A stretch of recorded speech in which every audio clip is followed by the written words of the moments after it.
Buenas tardes, el día de hoy hablaremos de la cuarta parte del módulo de abdomen.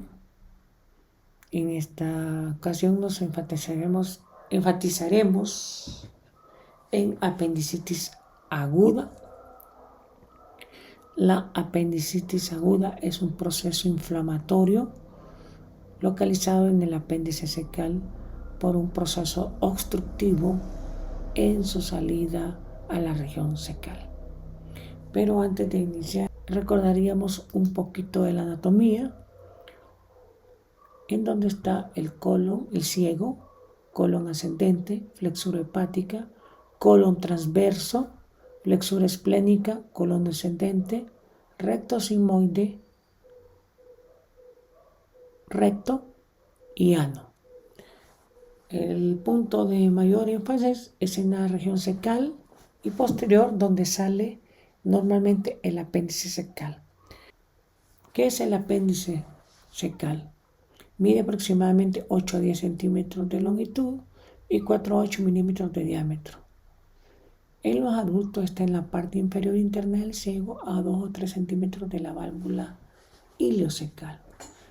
¿Qué es? Es un tejido linfoide, normalmente con mayor estímulo entre los 12 y 20 años y reduciendo su actividad a los 30 años. Es una parte de continuidad del ciego y que tiene una válvula llamada válvula de Ehrlich, que es la que se obstruye en el momento de generar el proceso inflamatorio. En los ancianos puede presentar fibrosis y la mayoría no presentan apendicitis aguda. Más sin embargo, en pacientes de 65 años es complicado el diagnóstico. Anatómicamente hay que entender que el ciego puede sentarse en diferentes posiciones.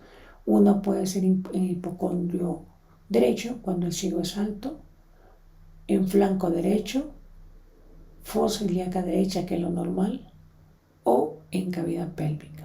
También se puede colocar contralateral cuando tenemos un situs inverso. A la vez, la apéndice también tiene variaciones en su posición.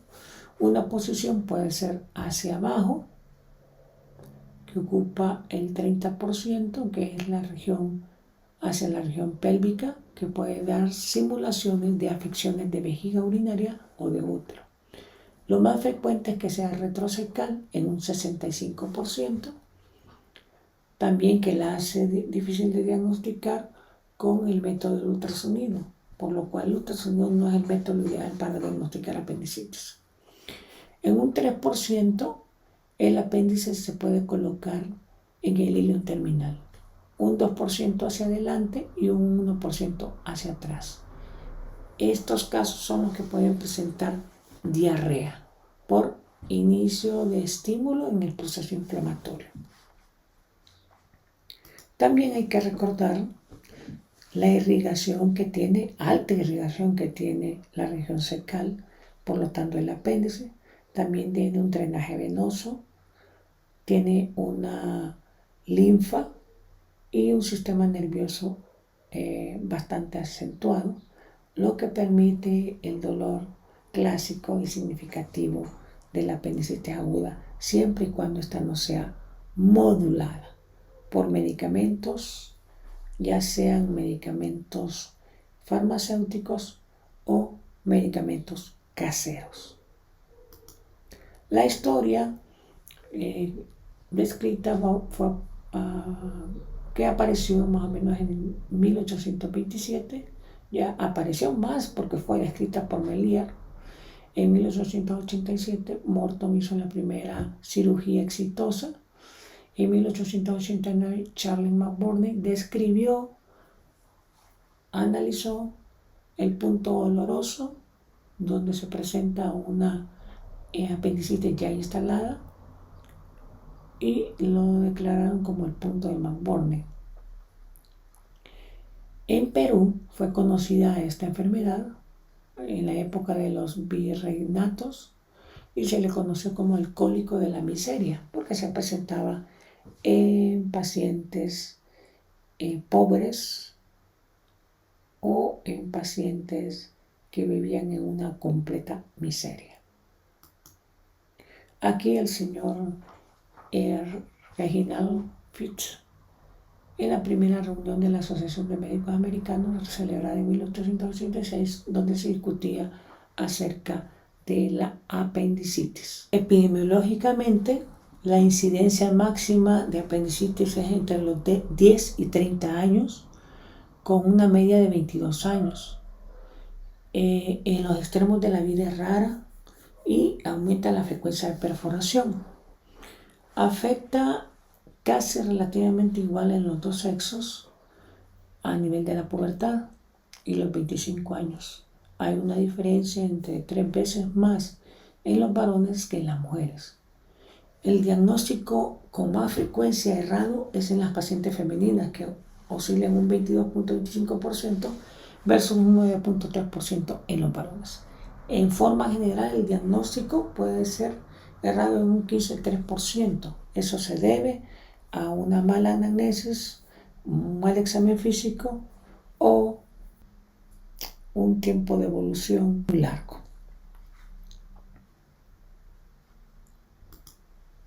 El señor Fitch la reconoció en el año de 1886 y la diferenció de la enfermedad quirúrgica del ciego, que era otra patología que existía. En aquella ocasión se determinó que la causa primordial por la cual aparecía era por obstrucción. Se creyó que el 30-40% era por fecalitos, pelotón de helmintos o fluorescencia de cálculos biliares. En la historia o evolución de la apendicitis, inicialmente se creía que era una ulceración de la mucosa, también por causas desconocidas, o por enfermedades virales, o por parásitos como Yersinia, y después se presentó una hipótesis que era por aumento de los folículos linfoides inflamados. Se siguió investigando y se hizo una historia natural de la misma, la cual definía que lo primero era una obstrucción de su luz con aumento de la presión intraluminal, lo que provocaba que se edematizara o se hinchara. A esto se le llamó apendicitis aguda no complicada, con el inicio del dolor visceral cuando ésta se distendía. Posteriormente, esta apéndice, en su mayor edematización, provocaba un trasudado. A eso se le llamaba la apendicitis aguda supurada o flemonosa. Si esto no se controlaba y persistía, las paredes se engrosaban, se edematizaban y perdían su vascularidad, sobre todo la vascularidad arterial, generando una estasis venosa que predisponían a la necrosis. Esta necrosis provocaba lo que se llamaba la apendicitis aguda supurada y daba un dolor somático en fosa ilíaca derecha. Si esto no es controlado, generaba una gangrena. Esta gangrena permitía la salida o la expulsión del material purulento y heces a través de la punta del apéndice, y podía generar una alteración o complicación. A esta complicación se le llamó apendicitis aguda perforada, la cual podría tener 4 variantes de complicaciones. La primera, una peritonitis localizada o focal. La segunda, una peritonitis generalizada. La tercera era la formación de una masa o plastrón apendicular, ya que el epiplón mayor se movía hacia ese lugar y cubría el área inflamatoria. Y la cuarta posibilidad es que generara un absceso apendicular. Desde el momento en que ya está complicada, la morbimortalidad aumenta. Y eso es importante que lo entendamos, porque debemos diagnosticarla en una forma temprana. Aquí un esquema de cómo se forma desde la obstrucción hasta la perforación y la contaminación. 1% puede haber presencia de tumores, es raro, yo solo he visto uno. Actualmente el 60% es por obstrucción e hiperplasia linfoide, que dentro de ellos hay fecalitos y el diagnóstico definitivo y rayos X. Aquí, fisiopatológicamente, cómo estaría el apéndice, cómo va procesando su proceso inflamatorio hasta llegar a la perforación con salida de bacterias y material purulento. Aquí una cirugía en donde podemos ver un apéndice completamente inflamada, rosácea, pero llama la atención que la punta está amarillenta y esta punta amarillenta es un área que está a punto de perforarse. Entonces, esta es una apéndice que fue sacada a tiempo antes que se perforara y generara complicaciones. Los hallazgos clínicos en un paciente con apendicitis son dolor, anorexia. Es importante la anorexia, es casi universal. En otras palabras, todo paciente con apendicitis presenta anorexia. Los náuseas y vómitos un 50-60%, hipersensibilidad abdominal puede variar hasta un 70%. La fiebre puede ser ligera, pero puede ser incrementada si se complica o perfora. La leucocitosis puede estar entre 15 y 20.000. El promedio normal ha sido de 14.000 en la práctica clínica. Y son esquemas de cómo se presenta o evoluciona el apendicitis. Hay oclusión de la luz, hay una estasis intestinal. Esto provoca falta de drenaje, al mismo tiempo proliferación bacteriana, acúmulo de muco. Todo estos dos provocan aumento de la presión intraluminal. Esto desencadena una presión sobre los capilares penosos, estasis.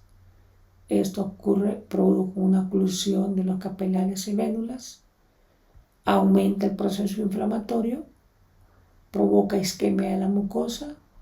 Isquemia de la mucosa provoca absorción de toxinas o endotoxinas, que son liberadas al torrente sanguíneo, provocan la fiebre, la taquicardia y la leucocitosis. Dependiendo de la posición del apéndice secal, presentaremos, lo más frecuente, dolor en fosa renal derecha, retrocecal y en fosa ilíaca derecha.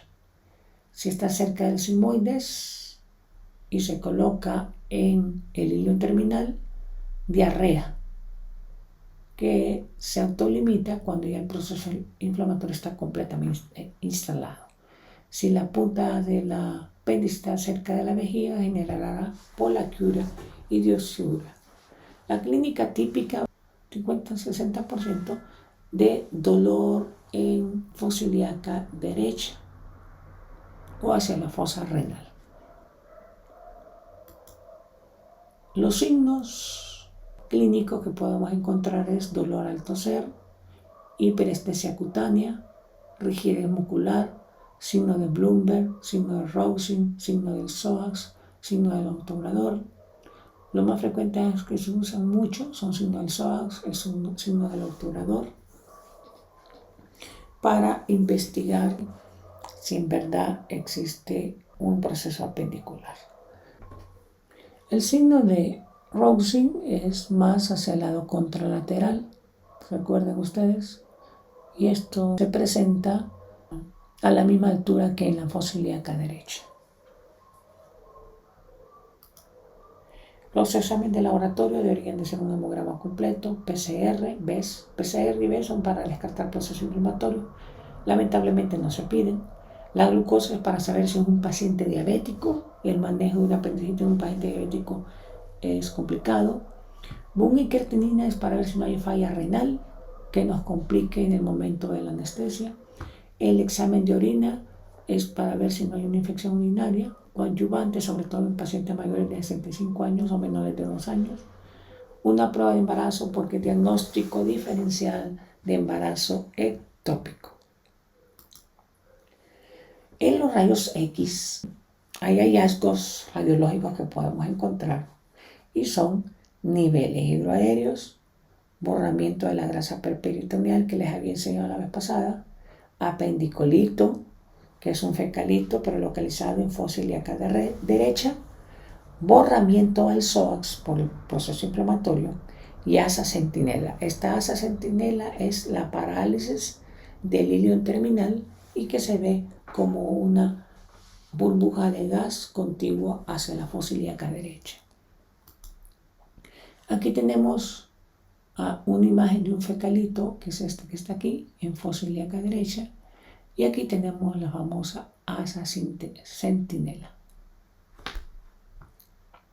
También por ultrasonido, a veces no logramos ver el apéndice, a veces sí. Entonces, si la logramos ver, por ultrasonido podemos encontrar engrosamiento de la pared apendicular, líquido peripendicular, o sea, alrededor del apéndice, aumento de la vascularidad cuando no ha caído en el tiempo de necrosis, visualización del fecalito, que esto es diagnóstico. Si en rayos X vemos el fecalito, no necesitamos nada más, eso es apendicitis. Paresia intestinal, o sea, ausencia del movimiento del intestino delgado, y esa es la famosa asa centinela vista en rayos X. Aquí, en un paciente ya complicado con una apendicitis perforada, los famosos niveles hidroaéreos que inician desde acá. En ultrasonido, ustedes pueden realizarlo y lograr obtener imágenes que demuestren la presencia de un apéndice, y aquí lo están viendo ustedes como forma de dedo, este que están viendo aquí, un dedo longitudinal, aquí en forma transversal, con una área hiperecogénica en la punta, que es el famoso apendicolito, y un poco de líquido alrededor del mismo. Si ustedes colocan el transductor y lo comprimen, presenta dolor y es el mismo rebote.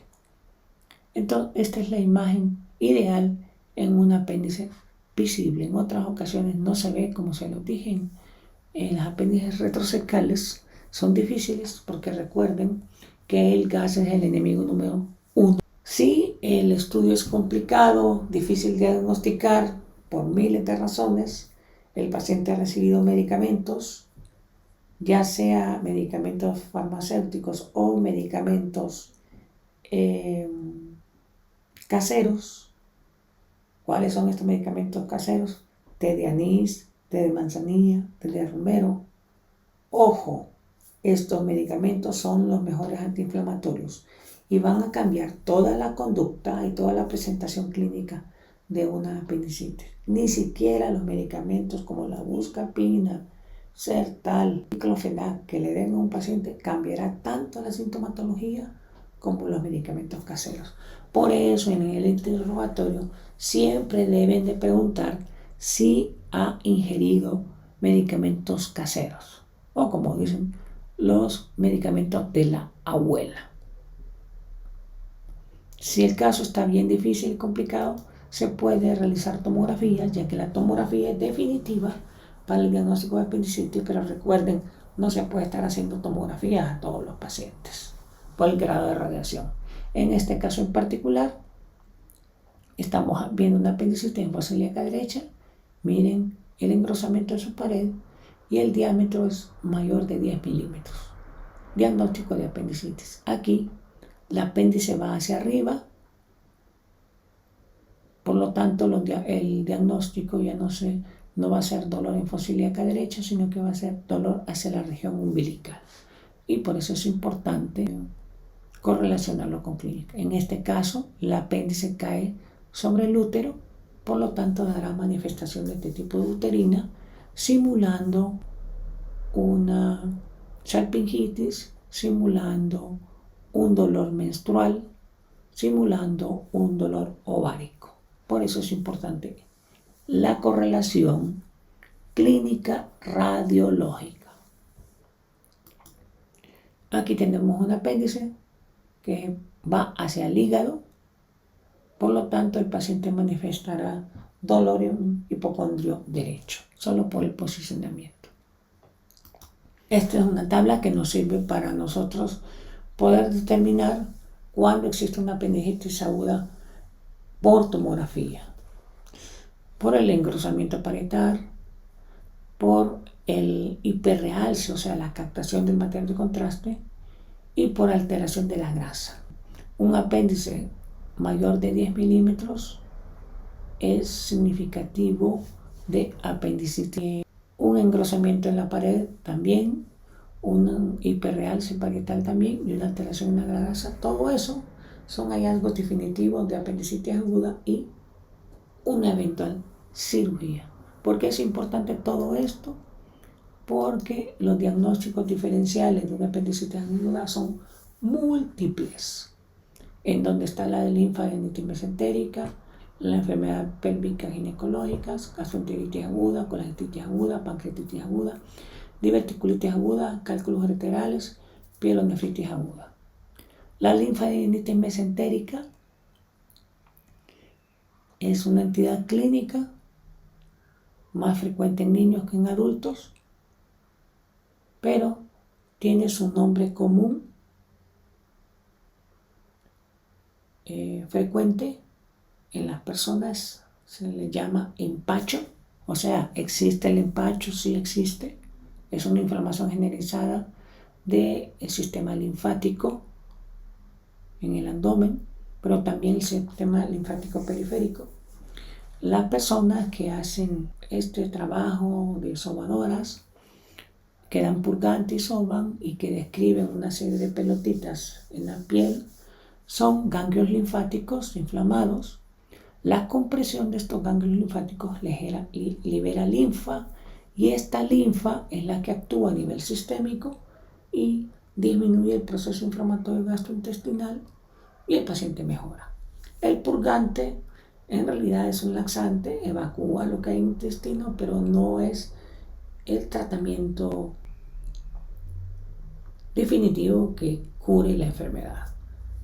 Por eso hay que saber lo que es la medicina alternativa para entender algunas enfermedades desde el punto de vista fisiológico o fisiopatológico. El pronóstico de la apendicitis varía de acuerdo a la edad del paciente y el tiempo de diagnóstico. ¿Por qué? Porque si le diagnosticamos en el momento que hay apendicitis aguda pura, la tasa de mortalidad es del 0,1%. Si se perfora, es de un 3 a un 5%. Si se perfora y es en pacientes mayores o ancianos, es de un 15%. Si se perfora y aún así no la manejamos adecuadamente o no retardamos y genera complicaciones como plastrón apendicular o abscesos, la mortalidad aumenta a un 47%. Por eso es importante que ustedes y yo diagnostiquemos las apendicitis en forma temprana. Y recuerden, el diagnóstico de apendicitis es clínico. No es por imágenes, no es por tomografía, es clínico. Si sabemos hacer una anamnesis y un buen examen físico. El laboratorio nos complementa, al igual que los rayos X. Pero depende de nosotros hacer una buena evaluación clínica para diagnosticarla. Gracias por su atención. Si tienen dudas o preguntas, las pueden hacer en este momento.